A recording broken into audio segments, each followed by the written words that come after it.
नमस्कार बच्चों, apex study centre के यूट्यूब चैनल में आप सभी का स्वागत है। आज मैं सांख्यिकी स्टैटिक्स का क्लास देने जा रहा हूँ। आप सभी को ये वीडियो पसंद आया तो इसे लाइक शेयर कीजिएगा और चैनल को सब्सक्राइब करना नहीं भूलिएगा, जिससे हमारा वीडियो आप सबसे पहले देख सकें। स्टैटिक्स शब्द डाटा आंकड़े लैटिन शब्द डाटम का बहुवचन है, जिसका अर्थ होता है आंकड़ा। किसी निश्चित उद्देश्य से इकट्ठा कलेक्ट की गई सूचनाओं,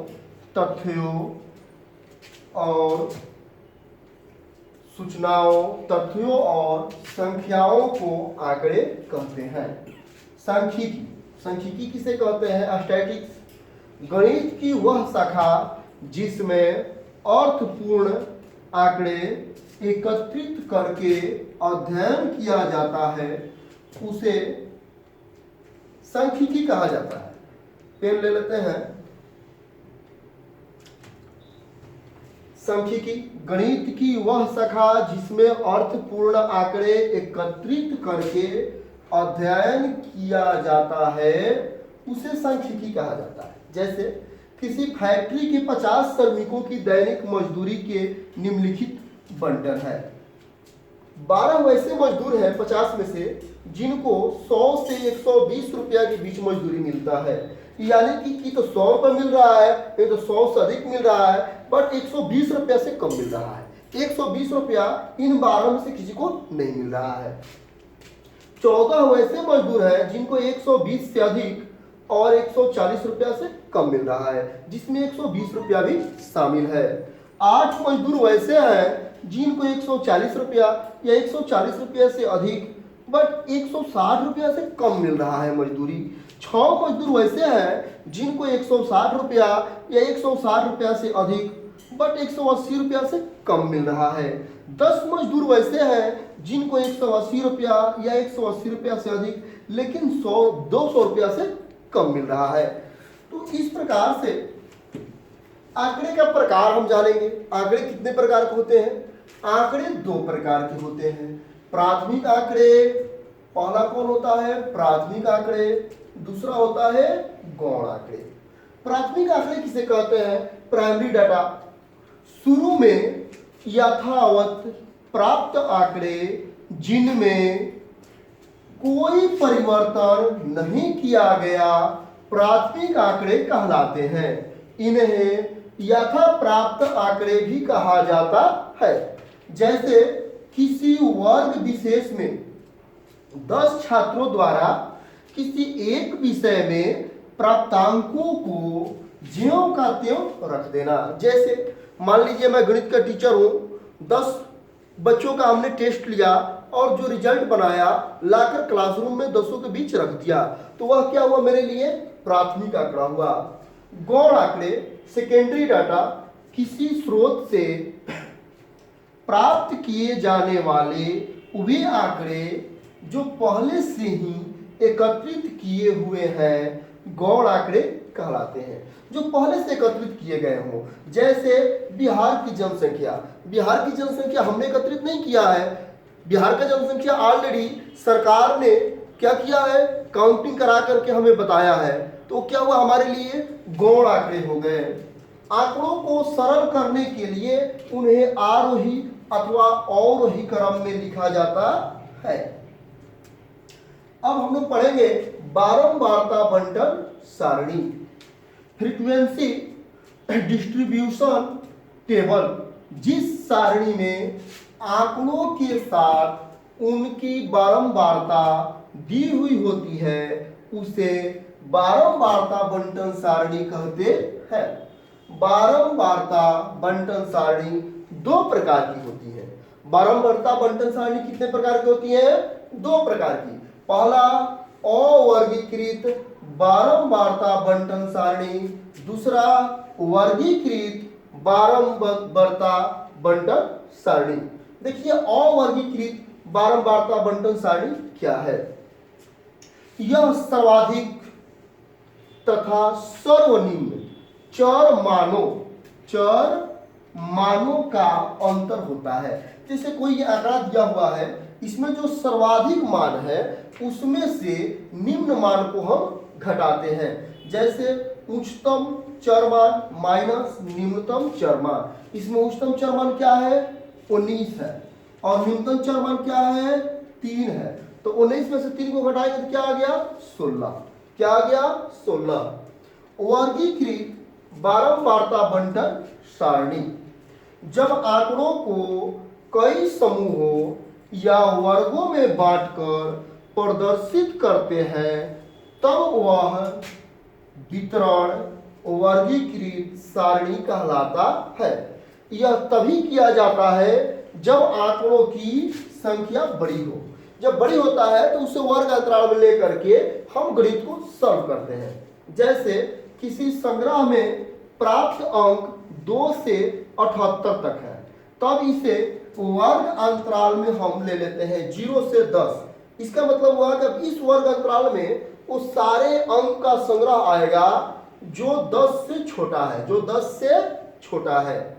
10 से 20 में 10 आएगा और 10 से सारा बड़ा अंक आएगा, बट 20 नहीं आएगा, 20 से छोटा। यानी कि निम्न सीमा को लेते हैं, निम्न सीमा को लेते हैं जब काउंटिंग करते हैं तो, लेकिन उच्चतम सीमा को नहीं लेते हैं। तो 20 से 30 के बीच 20 आएगा, 21 आएगा, 22 आएगा, 23 आएगा, 24 आएगा, 25 आएगा, 26 आएगा, 27 आएगा, 28 आएगा, 29 आएगा, बट 30 नहीं आएगा। 30 को छोड़कर बाकी जो इसके बीच में आएगा उसको गिन करके लिख देंगे कितना इसका बराबरता हुआ। इसी प्रकार से अन्य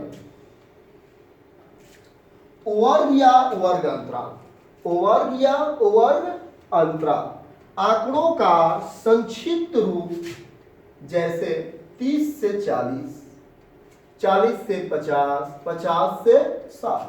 शॉर्ट फॉर्म जो होता है उसको हम क्या बोलते हैं? वर्ग अंतराल बोलते हैं।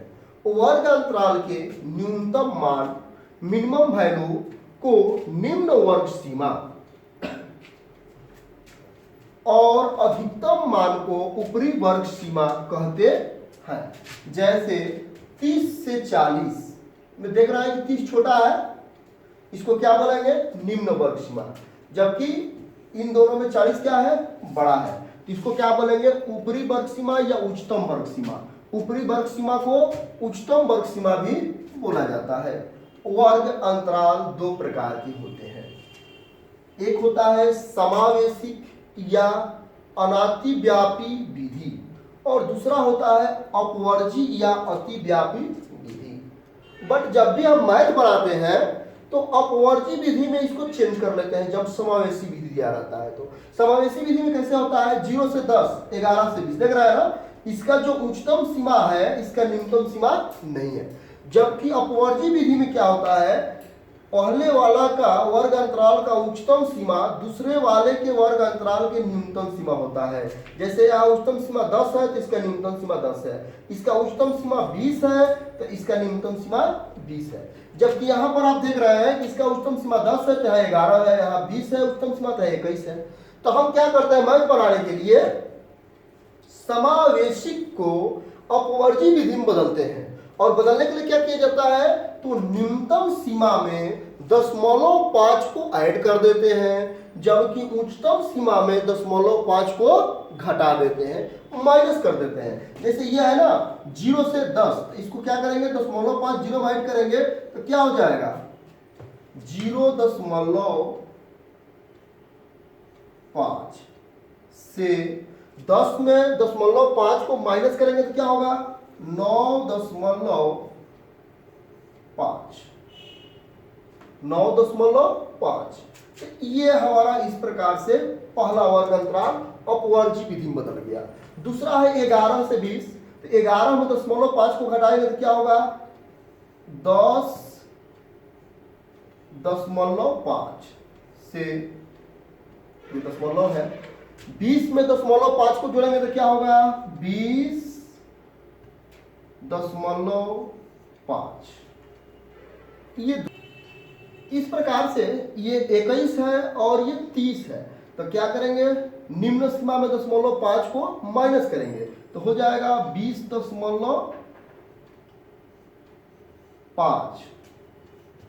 और 30 में 0.5 को ऐड करेंगे तो क्या होगा 30.5। इस प्रकार से देखिए यहां मिस्टेक हुआ है, 10 में 0.5 को ऐड करेंगे तो 10.5 हो जाएगा। तो इस प्रकार से देख रहे हैं ना कि 0 से 10 के बीच, तो क्या करेंगे माइनस करेंगे, 0 में घटाएंगे 0.5 को, तो ये माइनस में आ जाएगा, ये क्या में आ जाएगा -0.5, 0.5 हो जाएगा। जबकि इसमें ऐड करेंगे, क्या करेंगे ऐड करेंगे 10 में, तो 10.5 हो जाएगा। 11 में 0.5 को घटाएंगे तो क्या हो जाएगा 10.5, 20 में 0.5 को जोड़ेंगे तो 20.5 हो जाएगा। तो इस प्रकार से समावेशिक विधि को अपवर्जी विधि में चेंज करने के लिए क्या करते हैं, निम्न सीमा में 0.5 को घटा देते हैं, जबकि उत्तम सीमा में 0.5 को जोड़ देते हैं। अब परिसर किसे कहते हैं, ऊपरी वर्ग सीमा और निम्न वर्ग सीमा के अंतर को परिसर कहते हैं। इसे वर्ग माप भी कहा जाता है, इसे आई से या एच से सूचित किया जाता है, इसे वर्ग का चौड़ाई भी कहा जाता है, कई नाम से परिसर को जाना जाता है। परिसर को वर्ग माप कहा जाता है या वर्ग की चौड़ाई भी कहा जाता है। वर्ग चिन्ह किसे कहते हैं, वर्ग के ऊपरी एवं निम्न सीमा के ठीक मध्य में जो होता है वह वर्ग चिन्ह कहलाता है। इसलिए वर्ग चिन्ह बराबर क्या होता है, उच्च सीमा प्लस निम्न सीमा बटा में 2। बारंबारता, किसी प्रेक्षण में कोई चर जितनी बार आता है वह उसकी बारंबारता कहलाता है। जैसे यह आंकड़ा दिया हुआ है, इसमें हम देख रहे हैं 3 कितने बार आया है, 1 2 3 4, और देखिए कहीं 3 है नहीं है ना, तो इसमें 3 कितनी बार आया है, 4 बार आया है, तो 3 का बारंबारता क्या हो जाएगा 4 हो जाएगा। जो अंक जितनी बार, जैसे मान लीजिए 6 का आपको देखना है, तो 6 देखिए कितनी बार आया है, 1 2 बार आया है, तो 6 की बारंबारता 2 हो जाएगी। मिलान चिन्ह टैली मार्क, बारंबारता को उदग्र दंड द्वारा प्रदर्शित करना मिलान चिन्ह कहलाता है। जैसे 3 की बारंबारता 4 है ना, तो 4 को टैली मार्क में कैसे दिखाएंगे, ऐसे दिखाएंगे, 4 को उदग्र दंड बना देंगे। जबकि अगर 5 को दिखाना होता तो 4 उदग्र दंड बना करके ऐसे काट देते, इसको क्रॉस कर देते, तो ये क्या हो जाता 5 हो जाता मिलान चिन्ह का। अब देखिए संचयी बारंबारता, किसी प्रेक्षण में चर मान की संचयी बारंबारता उस मान तथ्य उससे छोटे सभी मानों की बारंबारता वालों का योग होता है। जैसे देखिए हम इस पर आपको बता देते हैं, ये बारंबारता है ना, संचयी बारंबारता कैसे निकालेंगे, ये 4 है ना, तो 4 में 5 को ऐड करें 9, अब 9 है ना, ये देखिए 4 5 9, 9 13 को ऐड करेंगे तो आ जाएगा 22। इस प्रकार से ऐड करते चले जाते हैं, जोड़ते चले जाते हैं संचयी बारंबारता। जो लास्ट वाला अंक आता है वो बारंबारता के योगफल के बराबर होता है। जिसे देखिए ध्यान दीजिए, 4 लिख दिए, 4 5 9, 9 में फिर 13 जोड़ेंगे 22, 22 में फिर 20 जोड़ेंगे 42, 42 में फिर 14 जोड़ेंगे, इसको ऐड करते जाते हैं, इसको इसमें ऐड किए, इसको इसमें ऐड किए, इसको इसमें ऐड किया, जो पालांक है ज्यों का त्यों लिख देंगे, बाकी इसको ऐड किए, इसको ऐड किए, इसको ऐड इसमें किए, आ गया 42, फिर 42 में 14 ऐड किए 56 हो गया, फिर 56 में 8 को ऐड करेंगे 64 हो जाएगा, फिर 64 में 4 को ऐड करेंगे, ये 4 जो है कितना आ गया 68। ये सही है या गलत, इसका जांच करने का तरीका है, जो बारंबारता का योगफल आया रहेगा वो इसके बराबर होता है। देखिए 68 है, ये भी क्या आ गया 68, आपने संचयी बारंबारता सही निकाला।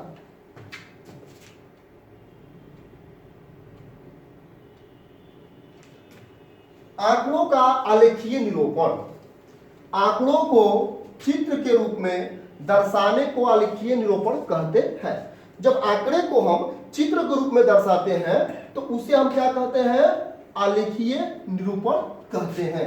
दंड आलेख, एक्स और वाई अक्ष वाले आलेख में एक्स अक्ष पर दंड के माध्यम से आंकड़ों का प्रदर्शन। देखिए ये एक्स अक्ष हो गया और ये वाई अक्ष हो गया। ये जनवरी, फरवरी, मार्च ये महीना का नाम है, जन्म के महीने, जिस महीने में बच्चे विद्यार्थियों की ये संख्या है। ये क्या है? विद्यार्थियों की संख्या है। जनवरी महीने में कितने संख्या है? 3, जो विद्यार्थी जन्म ले रहा है, बढ़ रहा है, इस धरती पर जनसंख्या बढ़ रहा है। फरवरी महीने में कितना है? 4। मार्च में कितना है? 2। अप्रैल में कितना है? 2 ही है। मई में कितना है? इसको देख लीजिए, 5 है। इस प्रकार से ये दंड आलेख जो होता है, जिस महीना में जितने बच्चे का जन्म होता है उसको ये दंड आलेख के द्वारा, उदक दंड आलेख के द्वारा सूचित करते हैं। तो ये आकृति दंड आलेख कहलाता है। या अन्य इसी प्रकार से कोई भी आंकड़ा दिया रहेगा तो उसको हम ऐसे दिखा सकते हैं। आयत चित्र एक्स और वाई अक्ष को कैसे, दंड आलेख को ही जब मिलाकर सटाकर एक दूसरे से बनाते हैं तो वो आयत चित्र कहलाता है। जैसे विद्यार्थियों की ये संख्या है और ये भार है केजी में, ये एक्स अक्ष है और ये वाई अक्ष है। वाई अक्ष पर हमने विद्यार्थियों का संख्या रख दिया और एक्स अक्ष पर उनका भार रख दिया केजी में। तो ध्यान दीजिए 30.5 से लेकर 35.5 केजी तक कितने बच्चे हैं? देखिए लगभग 9 बच्चे हैं। ये आंकड़ा क्या बता रहा है कि 9 बच्चे हैं। कितने बच्चे हैं? 9 ऐसे बच्चे हैं जिनका भार 30.5 केजी है। उसमें से किसी का 30.5 से अधिक है, बट 30.5 से 35.5 से सबका भार कम है। तो ये हमने दंड आलेख जैसे बनाया था, बना दिया। बट अब इसमें क्या ध्यान दे रहा है कि इसका जो उच्चतम सीमा था इसके लिए निम्नतम सीमा हो गया 35.5 का मतलब हुआ कि ये जो आलेख सूचित कर रहा है उन बच्चों का भार सूचित कर रहा है जिनका भार 35.5 केजी है या 35.5 से अधिक है, बट 40.5 से कम है। 40.5 से कम है। वो बच्चे कितने हैं? 6 हैं। 6 ऐसे विद्यार्थी हैं जिनका भार 40.5 से कम है, बट 35.5 से अधिक है, नहीं तो 35.5 है। इस प्रकार से अन्य जब हम दंड आलेख को सटा करके बनाते हैं तो उसे हम आयत चित्र कहते हैं। अब देखिए ब्रह्मांडता बहुभुज, ये भी वही है। एक्स और वाई अक्ष वाले आलेख में एक्स अक्ष पर दंडों और रेखाओं या केवल रेखाओं के माध्यम से आंकड़ों का प्रदर्शन। जैसे ये वजन केजी में और ये बच्चों की संख्या जो उसमें था, केवल इसमें क्या करना है कि जो आयत चित्र है उसका मध्य भाग को चुनेंगे। ये मध्य भाग है, ये मध्य भाग है, ये मध्य भाग है, ये मध्य भाग है, ये मध्य भाग है। बीच वाला भाग को चुनेंगे और चुन करके क्या करेंगे, ये दोनों के भी बीच वाले भाग को चुनेंगे और डॉट डॉट करके मिला देंगे। ये कहलाएगा ब्रह्मांडता बहुभुज। या डायरेक्टली मान बैठा करके हम डॉट डॉट करके मिला देंगे तो क्या कहलाएगा? ब्रह्मांडता बहुभुज।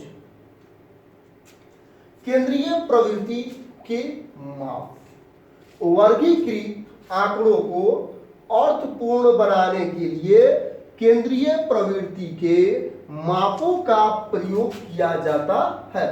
केंद्रीय प्रवृत्ति के मापों में निम्न का अध्ययन किया जाता है।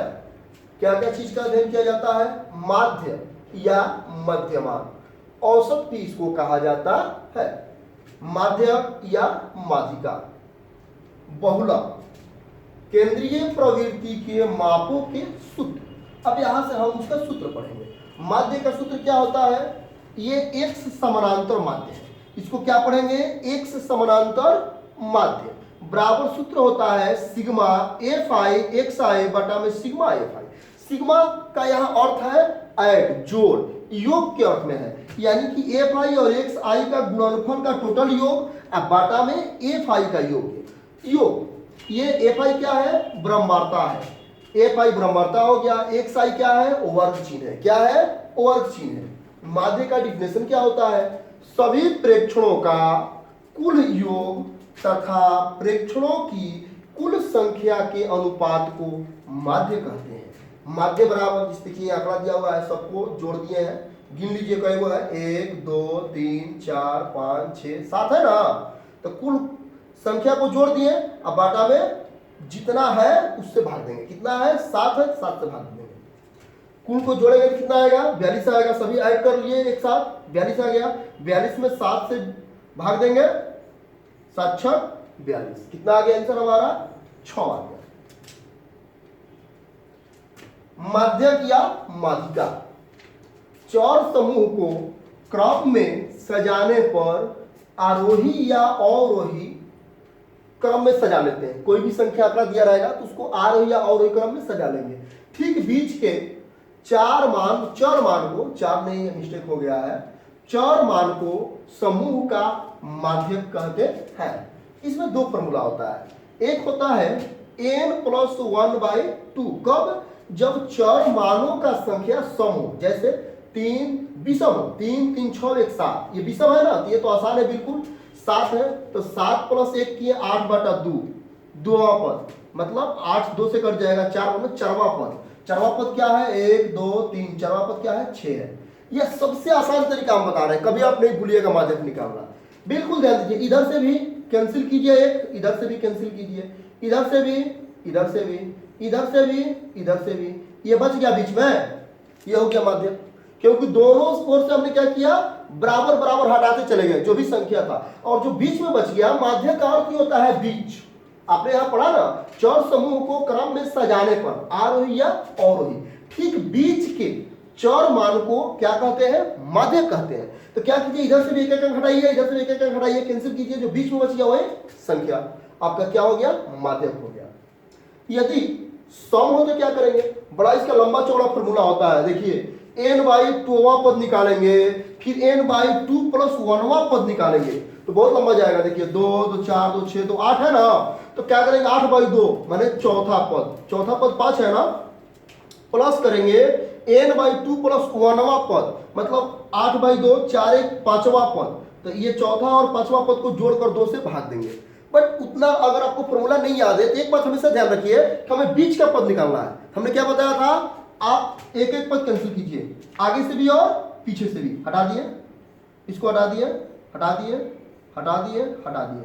अब देखिए ये हटाएंगे तो 0 हो जाएगा ना, तो बीच में क्या बच गया? 2 अंक बच गया। कौन कौन सा अंक बच गया? 5 और 6। तो क्या करेंगे? दोनों को जोड़ करके 2 से भाग दे देंगे, हमारा आ जाएगा माध्यक। दोनों को जोड़ करके 2 से भाग दे देंगे तो क्या आ जाएगा? हमारा माध्यक निकल जाएगा। बहुत आसान होता है। वर्गीकृत बारंबारता बंटन की माध्यिका। माध्यिका बराबर सूत्र क्या होता है? जो वर्गीकृत हो, माध्यिका बराबर L + n/2 - CF/F गुणे H। ये छोटा f जो है बारंबारता को सूचित कर रहा है। L जो है, देखिए यहां लिखा हुआ है L माध्यिका वर्ग की निम्न सीमा। जो बारंबारता होगा, जैसे आगे आपको यहां सारणी दिया हुआ है, देखिए इस पर हम बता रहे हैं आपको। ये f से क्या चीज को सूचित किया गया है? बारंबारता को। बारंबारता हो गया। L से इसका जो ये निम्न वर्ग सीमा होता है f, इसका ये हुआ, ये वाला हो गया आपका निम्न वर्ग सीमा। देखिए कलर किया हुआ है। निम्न वर्ग सीमा को L से सूचित किया जाता है। एक से वर्ग अंतराल को, यानी कि 145 में से 125 को घटा देंगे, जो वर्ग अंतराल आएगा वो आपका H का मान हो जाएगा। CF से ठीक बारंबारता के जो नीचे वाला संचयी बारंबारता होता है उसको सूचित किया जाता है। 1 0 से बारंबारता के ठीक ऊपर वाले बारंबारता को सूचित किया जाता है।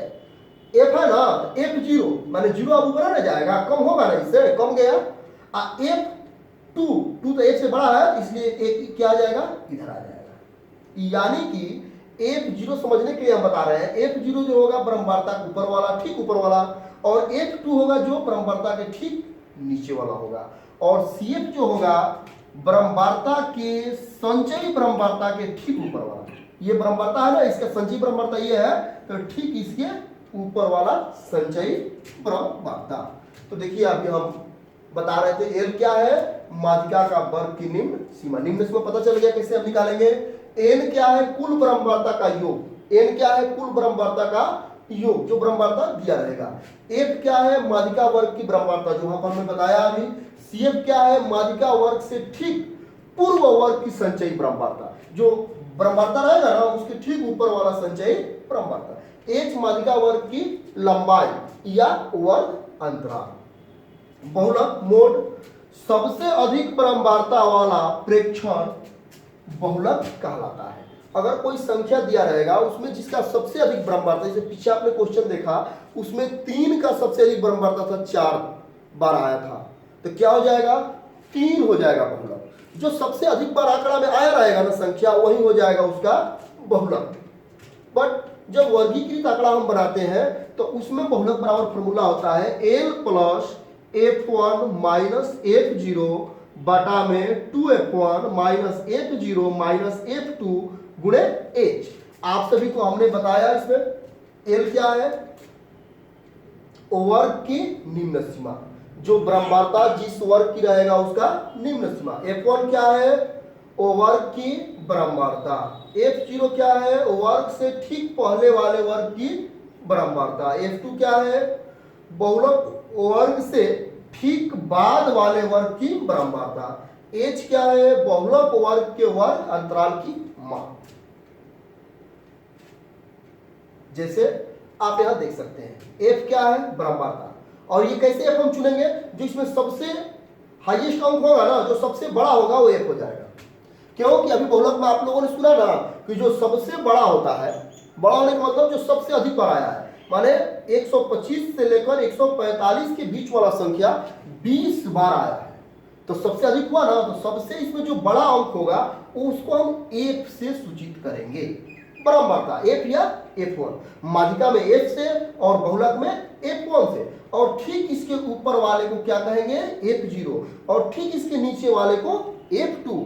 और जब माध्यिका रहेगा तो बारंबारता के ठीक पास वाले संचयी बारंबारता के ऊपर वाले को CF लेंगे, और इसका ये क्या हो जाएगा, निम्न वर्ग सीमा, जिसका बारंबारता है। बारंबारता कैसे चुनेंगे, सबसे पहला ही ध्यान देना होगा कि हम कैसे पता करेंगे कि f कौन सा है। तो बारंबारता में देखेंगे जो सबसे बड़ा संख्या होगा ना वो f का मान होगा या f1 का मान होगा, और जब ये मिल गया तो हमारा सब मिल गया, क्योंकि जो बारंबारता f है उसके ठीक ऊपर वाला f0 है, उसके ठीक नीचे वाला f2 है, और इसी बारंबारता के जो निम्न वर्ग अंतराल है वो l का मान है, और इसका वर्ग अंतर जो होगा यानी कि उच्च सीमा में से निम्न सीमा को घटाने पर जो आएगा वो h का मान हो जाएगा। इस पर कोई भी मैथ आप बना सकते हैं। माध्यिका के लिए ये बारंबारता का योग n से सूचित किया जाता है, तो n/2 आप निकाल सकते हैं।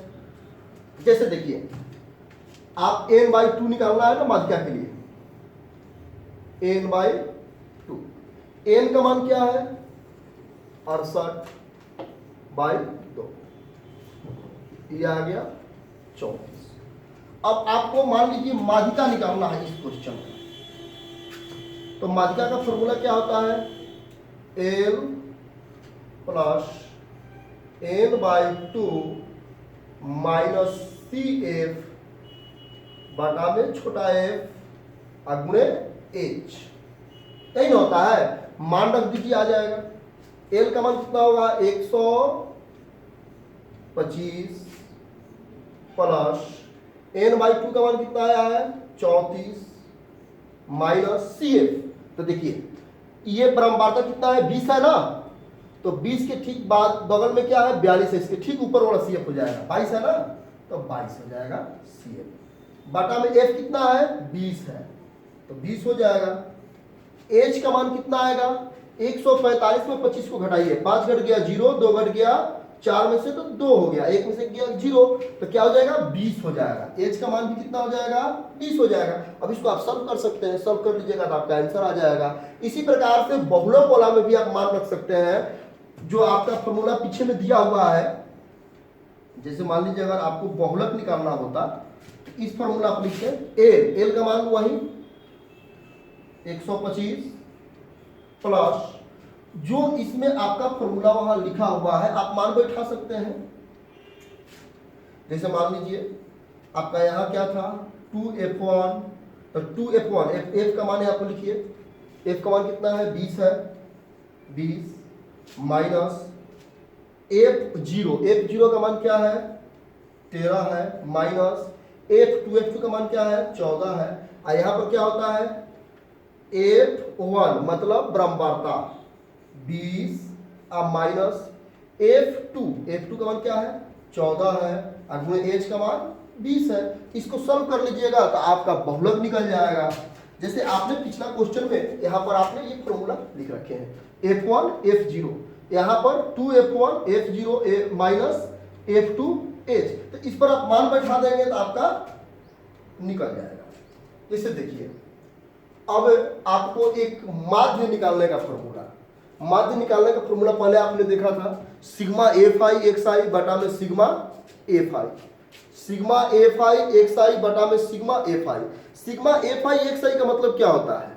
Sigma F I X I का मतलब होता है कि हम ब्रह्मांडता जो भी दिया हुआ है और वर्ग चिन्ह का गुणनफल इधर कर लेंगे और जोड़ेंगे। जैसे देखिए यहाँ पर दिखाया गया है ये एफ आई है, ब्रह्मांडता है, ये एक्स आई है। अब मान लीजिए हमको एफ आई एक्स आई निकालना है तो यहाँ निकाल सकते हैं एफ आई एक्स आई। एक और सारी इसमें बना सकते हैं हम लोग, ध्यान दीजिए ये एफ आई का मान 4 है, ये 75 है, दोनों मल्टीप्लाई करके हम लिख सकते हैं, ये भी लिख सकते हैं। एक ये आंकड़ा निकालने का तरीका होता है और सारा मान निकाल करके क्या करेंगे, इसको ऐड कर देंगे। यहाँ पर जो आएगा वो एफ आई और एक्स आई का मान हो जाएगा। आप चाहते हैं तो गुणा कीजिए, 4 पच्चे 20, 7 चौक 28 और 2 30 कीजिए इसको 5 से 95 में, 50 25, 5 9 45 और 2 47, 13 से कीजिए 4 5 65, 13 और 6 19, 13 1 14।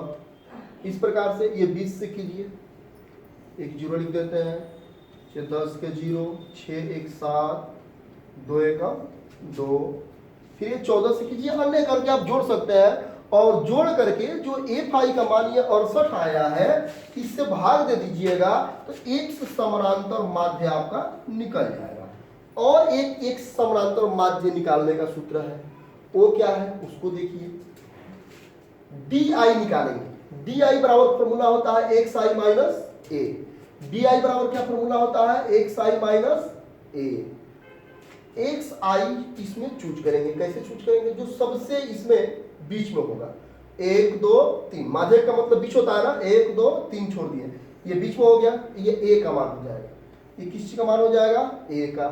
अब एक्स डी आई निकालिए, 75 एक्स आई का मान है ना, इसमें ए घटाइए, 135 घटाइएगा तो -60 आएगा, 95 में 135 घटाइएगा तो -40 आएगा, 115 में 135 घटाइएगा तो -20 आएगा, 135 में 135 घटाइएगा तो 0 आएगा।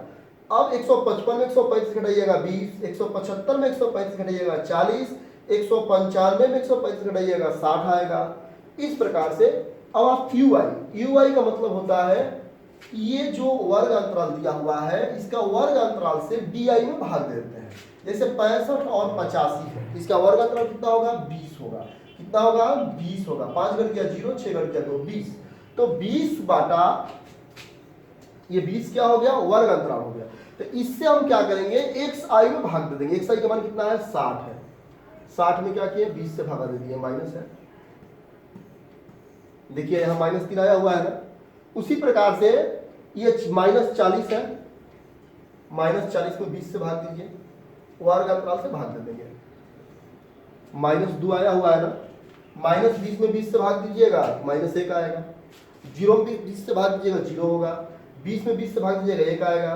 20 से 40 में भाग दीजिएगा, 2 आएगा, क्योंकि यहाँ वर्ग अंतराल क्या है, 20 है। तो हमें जब भी यू आई निकालना होता है तो डी आई जो निकला हुआ है उसमें वर्ग अंतराल से क्या करते हैं, भाग देते हैं, बटा में एच कर देते हैं, क्योंकि एच से सूचित किया जाता है, डी आई बटा एच। अब क्या निकालेंगे, एफ आई और यू आई निकाल लेंगे। ये जो एफ आई दिया हुआ है यू आई के साथ मल्टीप्लाई कर लेंगे, फिर ये जोड़ देंगे, फिर उसी फॉर्मूला को बैठा करके और इसका मान निकाल देंगे। तो बच्चों आज स्टैटिक्स आप लोग हमने बताया, इस आधार पर आप सभी जितने भी 9th 10th के प्रश्नावली में क्वेश्चन दिए हुए हैं आप बनाइएगा, और जो नहीं बनेगा उसे कमेंट में लिखिएगा, जरूर उसका क्लास हम देंगे। थैंक यू बच्चों।